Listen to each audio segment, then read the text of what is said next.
Hi, I'm Rona Munro. I'm the playwright who wrote Katherine, James V.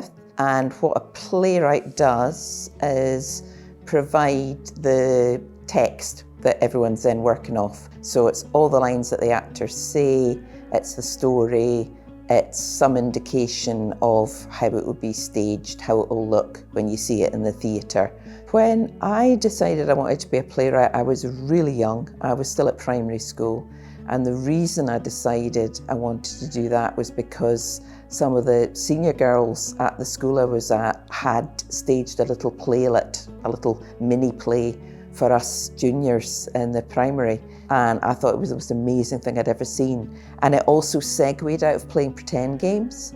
You know, so that the link between you just make up a story and then you all act it out. I mean, that's basically playing pretend games, which I adored.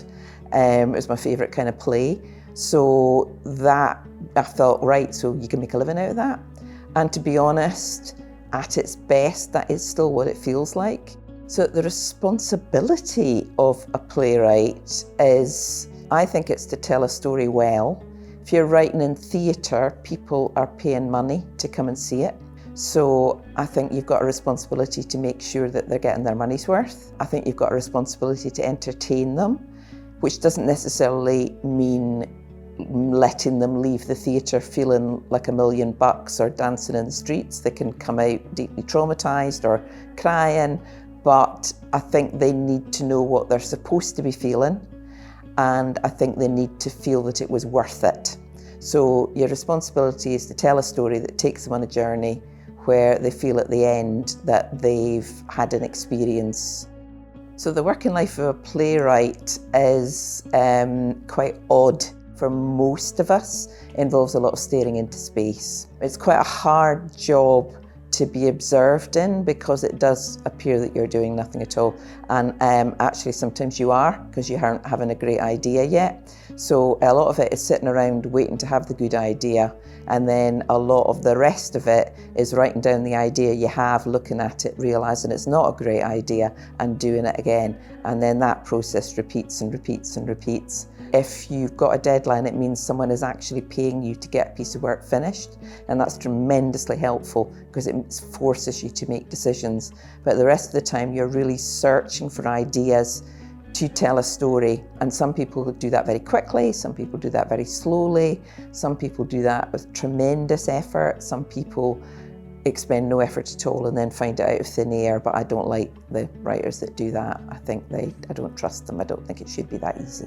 Being a playwright in a rehearsal room, get in as many rehearsal rooms as you can, see as much theatre as you can. Every director, every group of actors will have a different way of working. And I think part of your job is to work out how you're useful. And the most obvious way you're useful is you'll have been sitting with this story for sometimes years before anyone else comes on board. So you know what it's supposed to mean. And I think my job in the rehearsal room is to answer the questions when people say, what's this supposed to mean? But also to be able to step away and let them kind of claim it for themselves and make it work for them. And then you come back at the end and kind of see it and you can input again. But it's about being a team player at that point and working out how you need to play with each different team because they are all different.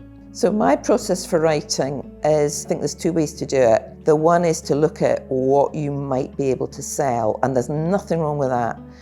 It's a very particular skill though. What works for me is, I think, what is the story that I really need to be telling? And again, for me, I feel like I'm really lucky being a woman and being a Scottish woman and now being a middle-aged Scottish woman, in a sense, because those are all marginalised voices. And the great thing about that, the liberating thing, is it makes it really clear the stories you want to tell, because it's stories that no one else is telling. That's another kind of thing, talking about the responsibility of a writer. That responsibility to get a story right because it represents something that's not being said otherwise can give you the rocket fuel to really get something over the line. How you get into it is immensely difficult. There are now courses that teach things like playwriting, which there weren't when I was coming up. And I think that's really useful, but only up to a point. And I think the most useful thing to do if you're trying to be a playwright is, number one, see an awful lot of drama, see as much as you can, and number two, find other people who want to make it and just start trying it out. The process is one of continual failure until you get it right. So that doesn't mean you're getting it wrong.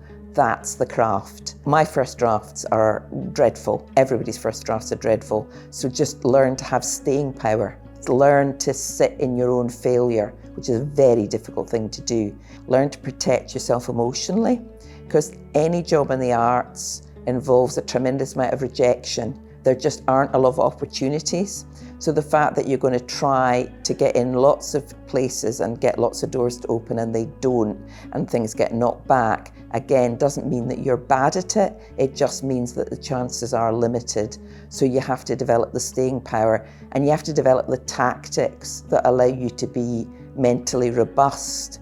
The joy is, and the reason to still try is, well, I think it's twofold. One is, whatever job you want to do in the arts, and I think particularly writing, what you're doing is using a voice that no one else in the world has. Everyone's voice is unique.